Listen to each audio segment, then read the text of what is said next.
Bonjour et bienvenue sur ma chaîne. Alors, je vous propose un tirage spécial Halloween. Ça va être l'effet des petites sorcières. On va voir ce qu'elles ont à nous dire.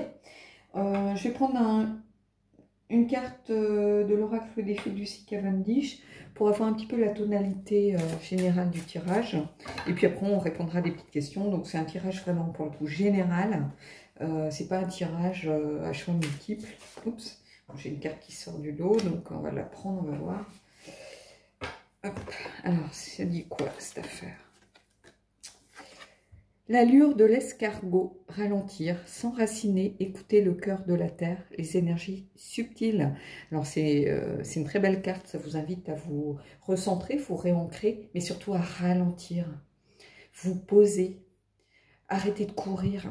Hein. Il est temps peut-être de faire une petite introspection, de retourner un petit peu à l'essentiel des choses, de vous recentrer sur vous-même, de retrouver votre espace sacré. Hein, voilà, c'est une belle carte qui vous invite à vous poser tout simplement, à ralentir un petit peu. Je sais qu'on est dans des vies complètement et un petit peu où c'est la course tout le temps. On passe notre temps à courir après un boulot, après les dossiers, après les gens, après tout. Mais là, on vous invite vraiment à vous réancrer, à vous ressourcer et à vous poser. Donc, c'est un beau message. Alors, ça va être un petit tirage assez rapide. Hein. On va voir les énergies qui vous hantent. Hein. Bah, Halloween oblige, voilà. Donc, c'est les énergies, si vous voulez, qui vous entourent en ce moment. C'est l'énergie un petit peu dominante. Alors, qu'est-ce que les fées victoriennes viennent vous dire? Hein. Et on a le 9 de la cour d'hiver. Donc, l'énergie qui vous hante, c'est beaucoup d'angoisse, en fait, ici. C'est le 9 d'épée. Alors, je vous montre cette carte parce qu'elle est très parlante, en fait. C'est-à-dire que cette personne, elle est chez elle, elle est au chaud, elle est dans son lit, elle a de la lumière et elle a peur de choses qui ne peuvent pas l'atteindre, en réalité. Les fouines dehors, elles ne peuvent pas l'atteindre. Il y a des barreaux à ses fenêtres. Elles sont dans la neige. Alors oui, elles sont angoissantes parce qu'elles rôdent autour de chez elles. Mais en fait... voilà, on a les peurs, j'ai envie de vous dire, on a les peurs qu'on se crée. C'est-à-dire que plus on connaît, plus on identifie ses peurs, plus on peut les surmonter, plus on peut les apprivoiser du moins. Hein.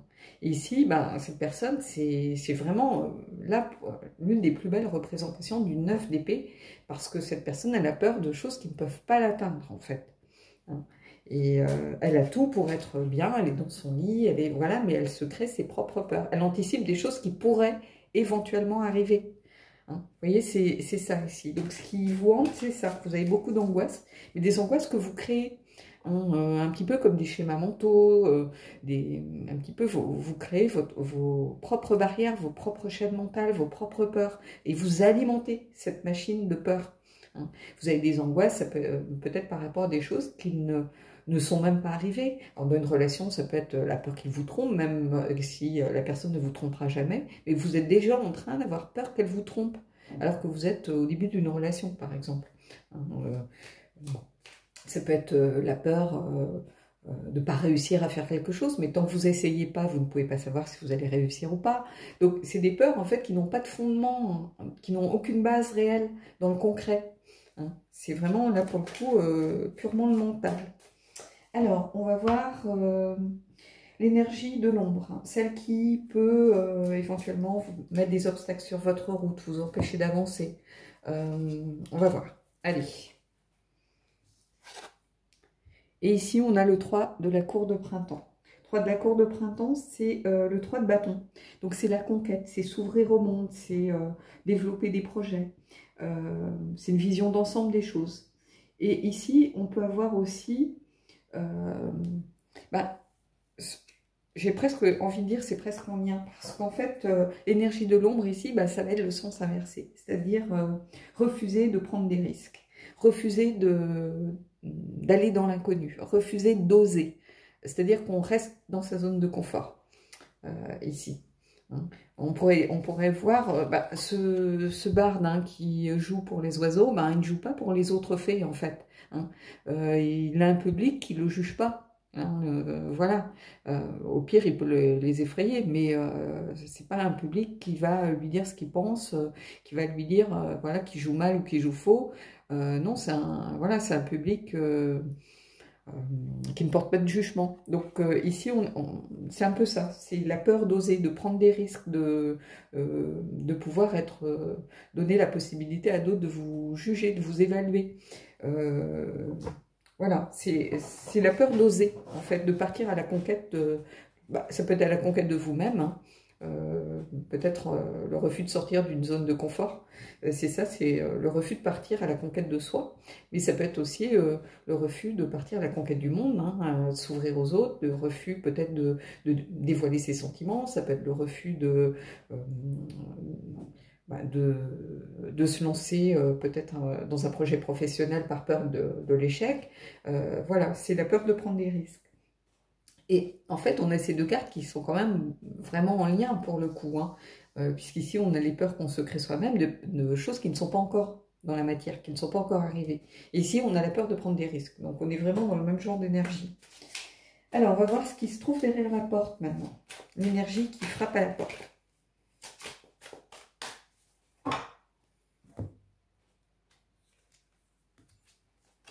Et on a le messager de la cour d'hiver. Donc, c'est le page d'épée. Et ici, on a quelqu'un qui... bah, c'est un messager, hein, déjà particulièrement dans ce tarot. Et c'est quelqu'un qui aime apprendre, ici. Donc, ce qui frappe à la porte, c'est le messager qui vient vous donner un message, bah, qui peut être des faits, qui peut être de l'univers, pour vous dire que ici, c'est la cour d'hiver, donc c'est le mental, donc c'est le fait de continuer à apprendre des choses, de communiquer, de s'ouvrir aux autres aussi, hein, de partager des connaissances, partager du savoir, partager un don artistique. C'est le fait vraiment d'aller vers les autres. Donc ici, ce messager vient vous dire, mais de quoi vous avez peur en fait, hein? Tant que vous n'essayez pas, vous ne saurez pas, hein, ce qu'il en est. Donc il faut parfois se faire un petit peu violence, un petit peu... euh, eh ben, un petit peu comme ce messager justement de la cour d'hiver, c'est-à-dire être prêt à se lancer. Hein, le messager, c'est quelqu'un un petit peu d'immature, c'est quelqu'un qui a encore l'enthousiasme de la jeunesse, donc qui est toujours prêt à faire des découvertes, à se lancer dans des projets, qui est plein d'allant en fait. Et ici, c'est ça, celui qui frappe à la porte, c'est ce messager qui vous dit, mais ose, vas-y, essaye. Tu n'as pas à avoir peur. En fait, c'est ça ce que vient vous dire ici cette énergie. Elle vient vous dire il faut oser aller de l'avant, voilà, dire les choses si on doit les dire, et puis ne pas s'enfermer dans ses propres barrières en fait. Alors, on va voir maintenant le cadeau à porter. Alors, le cadeau, ça peut être un cadeau empoisonné, hein, les fées, c'est pas... On va voir le cadeau que les fées souhaitent vous donner. Et ici, on a le 9 de la cour d'automne. Et le 9 de la cour d'automne, c'est la richesse, c'est l'accomplissement matériel, c'est le fait d'être à sa place, en fait. Ici, c'est ça, moi. Cette femme, elle est parfaitement à sa place. Elle est bien, elle est exactement là où elle doit être. Et en fait, ce que vous disent les fées, le cadeau des fées, c'est de venir vous dire que vous êtes à la place où vous devez être. Vous n'avez rien, vous n'avez pas démérité, vous ne devez rien à personne. C'est-à-dire que vous êtes arrivé à l'endroit où vous êtes grâce à vos capacités, à vos compétences. Peut-être que vous avez peur d'échouer au niveau professionnel, mais on vous dit que si vous êtes à cette place, c'est que vous l'avez mérité, c'est que vous avez les compétences pour. En fait, cette carte, elle vient vous dire que vous êtes à votre place. Hein. Voilà, que c'est vraiment la carte de la richesse, de l'accomplissement, le fait d'avoir aussi une certaine estime de soi. Donc ici, c'est ça, sortez de vos peurs. Hein, le message des fées, ça va être ça ici. C'est vraiment l'idée de sortir de vos peurs, de vos propres barrières que vous vous mettez à vous-même. Hein, voilà, de ne pas oser par peur de l'échec, par peur du jugement, par peur de toutes ces barrières que vous créez. Hein, mais tant que vous n'essayez pas, vous ne saurez pas. Et on a cette énergie du messager ici qui frappe à la porte et qui vous invite à oser, à communiquer, à partager, à aller vers les autres. C'est le page de la communication, hein, celui qui a des idées, c'est aussi celui qui s'invente un petit peu sa propre vie. Et ici, on vous dit que vous êtes parfaitement à votre place, donc vous n'avez démérité en rien dans aucun domaine, en fait. Ce personnage, il est bien où il est.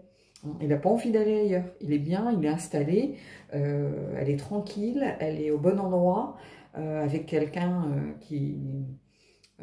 avec ce moineau à côté d'elle, et elle se sent vraiment à sa place, elle n'a pas envie d'aller ailleurs. Donc ici, c'est ça, le message des fées, vous êtes parfaitement à votre place. Alors, on va voir une petite carte du Fairies Oracle. Je l'aime bien, hein, cet oracle. C'est la saison en plus, donc... Alors, il va peut-être venir mettre un coup de pied dans la fourmilière, hein, je vous le dis tout de suite. C'est pas un oracle qui va aller forcément dans votre sens. Des fois, il aime bien venir un peu jouer le poil à gratter dans les tirages. C'est pour ça que je le mélange bien. On va voir. Et ici, on a l'Eguna. Lasguna. Je ne sais pas la prononcer. Il y a un S. Hein. Je crois que ça se prononce Laguna, mais on va aller voir. Mais il me semble que c'est une très belle carte ici. Je suis tombée pile poil sur la page. Je vous montre, je ne pouvais pas... petite synchronicité du moment. Hein. Ben voilà. Par exemple, ça, des fois, on me dit, mais comment... quelquefois, je ne tire pas la carte devant vous. C'est-à-dire que si je suis en train de les mélanger, d'un coup, il y en a une qui saute, je la prends en fait, c'est qu'elle voulait venir. Et il y a des gens qui pensent que je prends des cartes qui m'arrangent. J'ai envie de vous dire, ça ne se passe pas comme ça la vie en fait. Donc, non, je ne prends pas des cartes qui m'arrangent parce que vous voyez bien, quand je tire les cartes devant vous, on a les mêmes cohérences certaines fois, parce que souvent on me dit ça quand il y a une cohérence avec les cartes du tirage. Mais non, la cohérence c'est l'énergie du tirage en fait. C'est ça. Là, vous voyez, je tire ma carte, j'ouvre mon livre et je l'ouvre à la bonne page. Donc c'est une petite synchronicité en fait. Ça, c'est des signes qu'il faut aussi regarder. Et donc c'est l'Oguna, voilà, c'est... J'arriverai jamais à me faire, je crois, cette typo, hein, les amis. Hein, si vous êtes plus fortiche que moi, dites-moi, mais j'ai pas de solution. En plus, sans mes lunettes, c'est pas ce qu'il y a de plus facile. Je sais pas si ça fait pas focus tout le temps. Est-ce que vous voyez? Voilà. Donc, ce qu'elle vient vous dire, c'est trésor enfoui, la découverte de soi et l'aventure. Est-ce que ça résume pas tout le tirage en réalité, hein? Trésor caché, donc c'est sa capacité à aller regarder au fond de soi aussi, hein, se recentrer, de replonger un petit peu dans son espace sacré, hein, voilà, et d'aller trouver vraiment, de voir ses compétences, ses capacités, d'aller vers les autres, hein, puisque ici, découverte de soi et aventure, c'est-à-dire oser partir à l'aventure, oser tenter une nouvelle aventure. Hein. Ici, c'est voilà, c'est la carte en elle-même, elle résume ce tirage. Hein. On a quelqu'un, regardez, qui est tourné résolument vers... on a l'impression qu'elle est en méditation, qu'elle est centrée sur elle-même, hein, elle est posée, elle n'est pas prête à bouger. Et à côté de ça, elle est quand même tournée vers l'avenir. Hein, quand on est tourné souvent vers la droite, c'est qu'on est tourné vers l'avenir, hein, qu'on regarde devant soi. Ici, c'est ça en fait. Hein, mais j'aime beaucoup parce que découverte de soi, la découverte de soi, c'est aussi une aventure en réalité. Hein. Ceux qui n'ont pas l'habitude peut-être d'aller regarder leur côté, sont leur part d'ombre, qui ne méditent pas, et c'est plus compliqué en fait. Les gens qui méditent vont à chaque fois découvrir peut-être une nouvelle couche, une nouvelle facette, quelque chose qui va les aider à avancer. Hein, donc voilà, c'est un beau tirage qui est très cohérent, c'est un message général. J'aime beaucoup ce tirage. Oui, c'est cohérent, mais vous avez vu, j'ai pris les cartes devant vous, donc Moi, je fais pas des tirages. De toute façon, je ne comprends pas trop les gens qui parlent de tricherie. En fait, je ne sais pas comment dire ça, parce que pour moi, les gens qui pensent comme ça, c'est des gens qui trichent eux-mêmes. C'est-à-dire, les gens qui ne pensent pas comme ça, ils n'envisagent pas un seul moment que vous puissiez tricher, puisque eux, ça ne fait pas partie de leur nature. Les gens qui viennent vous faire ce genre de remarques, en général, c'est que c'est quelque chose qui est dans leur nature. C'est pour ça qu'ils y pensent constamment dans tous les domaines. Ici, moi, je tire les cartes devant vous. Ça m'arrive des fois où j'ai mal au dos, j'ai pas envie de me contorsionner, où je prends les cartes, ou parce que j'y pense pas, tout simplement. Moi, quand je tire pour moi, voilà, je mélange, et je prends mes cartes, et puis voilà. Mais je vois pas trop comment on peut tricher avec les cartes. Il faudrait vraiment que là, je sois à moitié magicienne ou que je fasse du close-up, quoi. Gérard Majax sorte de ce quoi. Mais voilà, je sais pas trop, je vois pas trop comment je pourrais faire. Hein. Alors, des fois, c'est le chaos total. Hein. Des fois, il n'y a aucune carte, on a l'impression, on se dit, mais on part dans quoi? Il n'y a aucune carte qui se répond. On a des cartes toutes différentes les unes des autres, il n'y a aucun lien. Ça arrive, hein, voilà. Mais souvent, les cartes se répondent. Et pourtant, ce sont des jeux différents. Ce sont des cartes que je prends devant vous. Ici, bah, cette carte, elle fait quoi? Elle résume finalement le tirage. Voilà. Ici, pareil, je vais prendre une carte devant vous. Du Earthly Souls and Spirits. Et on va regarder, en fait, ce que ça vient nous dire. Et ici, on a la très belle carte de l'énergie. C'est-à-dire se reconnecter aux énergies, surtout fondamentales ici. Le cœur de la Terre. Ici, c'est se réancrer. Alors oui, on a la Lune, mais on a la Lune et on a la Terre. Et ici, c'est vraiment pour le coup se réancrer. Retrouver son énergie primale, hein, primitive. C'est-à-dire retrouver ses fondamentaux, retrouver ses bases. Ici, pour moi, l'énergie, c'est ça. En fait, alors oui, on peut faire appel aussi à son intuition, il n'y a aucun souci. Mais vous pourrez faire appel à votre intuition que si vous êtes réancré et aligné avec vous-même. Vous ne pouvez pas faire appel à votre intuition profonde quand vous êtes perdu, que vous êtes éparpillé, fragmenté dans tous les sens.